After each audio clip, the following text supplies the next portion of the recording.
ಕೊನೆಗೂ ಎಸ್ಐಟಿ ಅಧಿಕಾರಿಗಳಿಂದ ಪ್ರಜ್ವಲ್ ರೇವಣ್ಣ ಬಂಧನ ಆಗಿದೆ. ಪೆನ್ಡ್ರೈವ್ ಪ್ರಕರಣದ ಬಗ್ಗೆ ಎಸ್ಐಟಿ ತನಿಖೆ ಈಗ ಚುರುಕುಗೊಂಡಿದೆ. ಇಷ್ಟು ದಿನ ಪ್ರಜ್ವಲ್ ರೇವಣ್ಣ ಎಲ್ಲಿ ಏನು ಅನ್ನೋದ್ರ ಬಗ್ಗೆ ಪ್ರಶ್ನೆಗಳಿತ್ತು.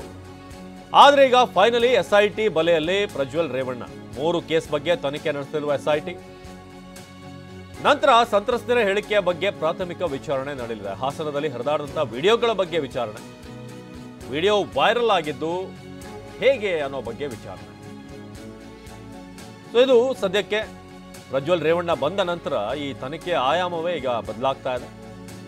ವಿಡಿಯೋದಲ್ಲಿರುವಂತಹ ವ್ಯಕ್ತಿ ಯಾರು, ರೆಕಾರ್ಡ್ ಮಾಡಿದ್ದು ಯಾರು, ವಿಡಿಯೋ ರೆಕಾರ್ಡ್ ಮಾಡಿದಂಥ ಮೊಬೈಲ್ ಯಾವುದು, ರೆಕಾರ್ಡ್ ಮಾಡಿದ ಮೊಬೈಲ್ ಫೋನ್ ನಿಮ್ಮದೇನಾ, ನಿಮ್ಮ ಮೊಬೈಲ್ ಫೋನ್ ಯಾರಾದರೂ ತೆಗೆದುಕೊಂಡ್ರ, ಇಂಥ ಹಲವಾರು ಪ್ರಶ್ನೆಗಳಿವೆ.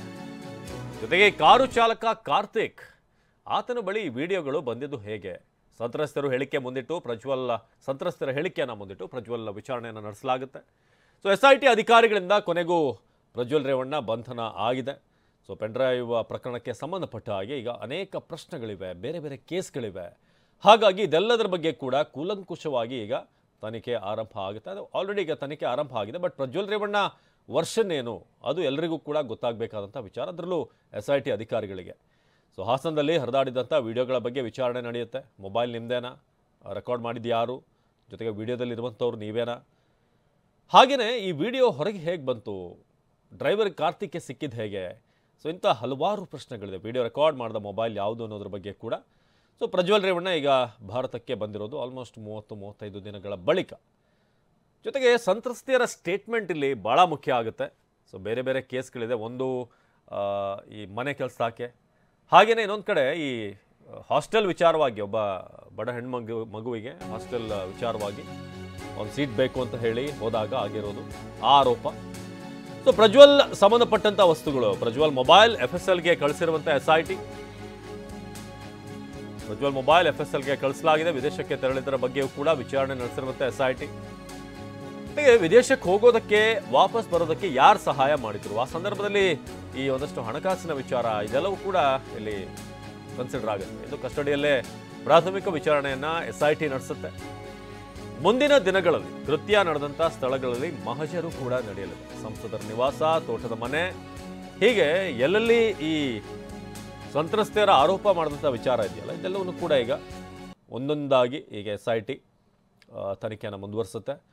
ಭಾಳ ಮುಖ್ಯವಾಗಿ ಪ್ರಜ್ವಲ್ ಮೊಬೈಲ್, ಸೊ ಅದನ್ನು SIT FSLಗೆ ಕಳಿಸಿದೆ ಈಗ. ಸೊ ವಿದೇಶಕ್ಕೆ ಹೋಗೋದಕ್ಕೆ, ವಾಪಸ್ ಬರೋದಕ್ಕೆ, ಜೊತೆಗೆ ಅಲ್ಲಿ ವಿದೇಶಕ್ಕೆ ಇಷ್ಟು ದಿನ ಅಲ್ಲಿ ಇರಬೇಕಾದ್ರೆ ಯಾರ್ದಾದ್ರೂ ಒಂದು ಸಹಾಯ ಬೇಕಲ್ಲ. ಸೊ ಹಾಗಾಗಿ ಅದರ ಬಗ್ಗೆ ಕೂಡ FSLಗೇನು ಕಳಿಸ್ಬೇಕಾಗಿದೆ. ಸೊ ಮುಂದಿನ ದಿನಗಳಲ್ಲಿ ಕೃತ್ಯ ನಡೆದಂಥ ಸ್ಥಳಗಳಲ್ಲಿ ಕೂಡ ಮಹಜರು ನಡೆಯುತ್ತೆ. ಸೊ ಸಂಸದರ ನಿವಾಸ, ತೋಟದ ಮನೆ ಸೇರಿ ಹಲವೆಡೆ ಮಹಜರು ಪ್ರಕ್ರಿಯೆ ನಡೆಯಲಿದೆ. ಸೊ SIT ಕಚೇರಿಯಿಂದ ನಮ್ಮ ಪ್ರತಿನಿಧಿ ಪ್ರದೀಪ್ ಈ ಬಗ್ಗೆ ಹೆಚ್ಚಿನ ಮಾಹಿತಿಯನ್ನು ನೀಡ್ತಾರೆ ನೇರ ಸಂಪರ್ಕದಲ್ಲಿ.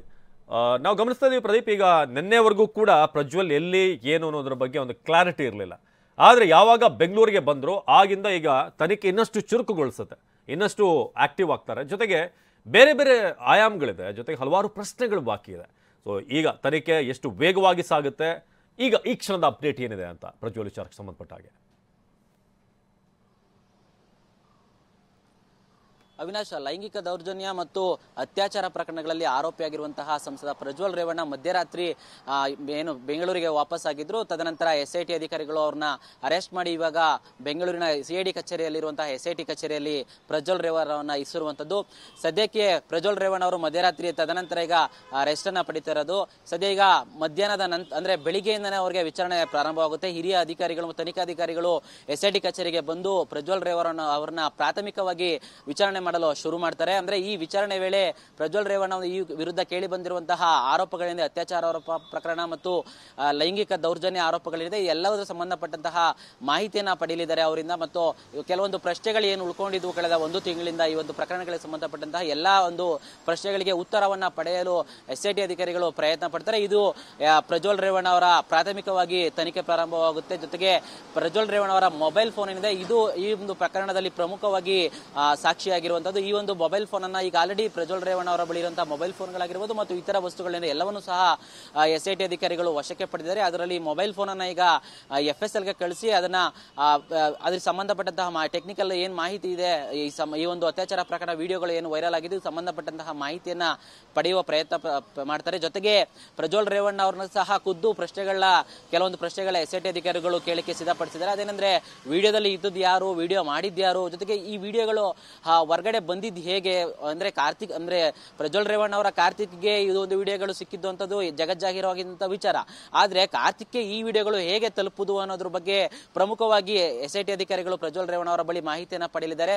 ಜೊತೆಗೆ ಸಂತ್ರಸ್ತೆಯರು ಏನು ಹೇಳಿಕೆಯನ್ನ ಕೊಟ್ಟಿದ್ದಾರೆ, 164 ಅಡಿ ಇರ್ಬೋದು ಮತ್ತು FIR ದಾಖಲಿಸಬೇಕಾದ್ರೆ ಏನು ಆರೋಪಗಳನ್ನ ಮಾಡಿದ್ದಾರೆ, ಈ ಆರೋಪಗಳ ಸಂಬಂಧಪಟ್ಟಂತಹ ಪ್ರಜ್ವಲ್ ರೇವಣ್ಣ ಅವರ ವಿರುದ್ಧ ಹೇಳಿರುವಂತಹ ಆರೋಪಗಳಿದೆ. ಇದ್ರ ಬಗ್ಗೆ ಎಲ್ಲ ಪ್ರಾಥಮಿಕವಾಗಿ SIT ತನಿಖಾಧಿಕಾರಿಗಳು ಇವತ್ತು ಪ್ರಜ್ವಲ್ ರೇವಣ್ಣ ಅವರ ಬಳಿ ಪ್ರಾಥಮಿಕವಾಗಿ ಮಾಹಿತಿಯನ್ನ ಪಡೆಯಲಿದ್ದಾರೆ. ಅಂದ್ರೆ ಇವತ್ತಿನಿಂದ ಅಸಲಿ ತನಿಖೆ SIT ಅಧಿಕಾರಿಗಳು ಪ್ರಾರಂಭಿಸ್ತಾರೆ. ಯಾಕಂದ್ರೆ ಪ್ರಜ್ವಲ್ ರೇವಣ್ಣ ಅವರ ವಿರುದ್ಧಂತಹ ಕೇಳಿ ಬಂದಂತಹ ಇಂಥ ದೊಡ್ಡ ಆರೋಪ ಇದ್ರೂ ಸಹ ಪ್ರಜ್ವಲ್ ರೇವಣ್ಣ ಅವರು SIT ಅಧಿಕಾರಿಗಳೇ ಸಿಕ್ಕಿರ್ಲಿಲ್ಲ, ನೋಟಿಸ್ ಕೊಟ್ಟರು ಬಂದಿರಲಿಲ್ಲ. ಸೊ ಹೀಗಾಗಿ ಇವತ್ತಿಂದ ಅಸಲಿ ಏನು ಪ್ರಕಾರ ವಿಚಾರಣೆ ಮತ್ತು ತನಿಖೆ ಪ್ರಾರಂಭವಾಗುತ್ತೆ. ತದನಂತರ ಪ್ರಾಥಮಿಕವಾಗಿ ತನಿಖಾಧಿಕಾರಿಗಳು ಮಾಹಿತಿಯನ್ನ ಪಡೆದು ಬಹುಶಃ ಮಧ್ಯಾಹ್ನದ ನಂತರ ವೈದ್ಯಕೀಯ ತಪಾಸಣೆಗೆ ಕರ್ಕೊಂಡು ಹೋಗಿ ಅವ್ರನ್ನ ತದನಂತರ ಕೋರ್ಟ್ಗೆ ಹಾಜರುಪಡಿಸಿ ಈ ಒಂದು 3 ಪ್ರಕರಣಗಳಿದೆ, 2 ಅತ್ಯಾಚಾರ ಪ್ರಕರಣ ಮತ್ತು 1 ಲೈಂಗಿಕ ದೌರ್ಜನ್ಯ ಪ್ರಕರಣ ಏನಿದೆ, ಈ ಒಂದು ಪ್ರಕರಣಗಳಿಗೆ ತನಿಖೆಯನ್ನ ನಡೆಸೋದಕ್ಕೆ ಪ್ರಜ್ವಲ್ ರೇವಣ್ಣ ಅವರು ಕಸ್ಟಡಿಗೆ ಬೇಕು, ಅವಶ್ಯಕತೆ ಇರೋದ್ರಿಂದ ಕಸ್ಟಡಿಗೆ ನೀಡಬೇಕು ಅಂತ SIT ಅಧಿಕಾರಿಗಳು ಕೋರ್ಟ್ ನಲ್ಲಿ ಮನವಿಯನ್ನ ಮಾಡ್ತಾರೆ. ತದನಂತರ ಅವ್ರನ್ನ ಕಸ್ಟಡಿಗೆ ಏನಾದ್ರು ಕೊಟ್ಟರೆ ಅವ್ರನ್ನ ಕಸ್ಟಡಿಗೆ ತೆಗೆದುಕೊಂಡು ಮತ್ತಷ್ಟು ವಿಚಾರಣೆಗೆ ಅಂದ್ರೆ ತನಿಖೆಗೆ ವೇಗ ಸಿಗುತ್ತೆ. ಯಾಕಂತ ಹೇಳಿದ್ರೆ ಬೇಸಿಕ್ ಆಗಿ ಬೆಳಿಗ್ಗೆ ವಿಚಾರಣೆಯನ್ನ ಮಾಡ್ತಾರೆ, ಆದ್ರೆ ಪ್ರಕರಣದ ಆಳಗೆ ಏನು ತನಿಖೆಯನ್ನ ಮಾಡಬೇಕು, ಏನು ವಿಚಾರಣೆಯನ್ನ ಮಾಡಬೇಕು, ಎಲ್ಲಾ ವಿಚಾರಣೆಗಳನ್ನ SIT ಅಧಿಕಾರಿಗಳು ಕಸ್ಟಡಿಗೆ ನೀಡಿದ ನಂತರ ಅವಿನಾಶ್ ಇದನ್ನ ಮುಂದುವರಿಸಲಿದ್ದಾರೆ. ಧನ್ಯವಾದ ಪ್ರದೀಪ್.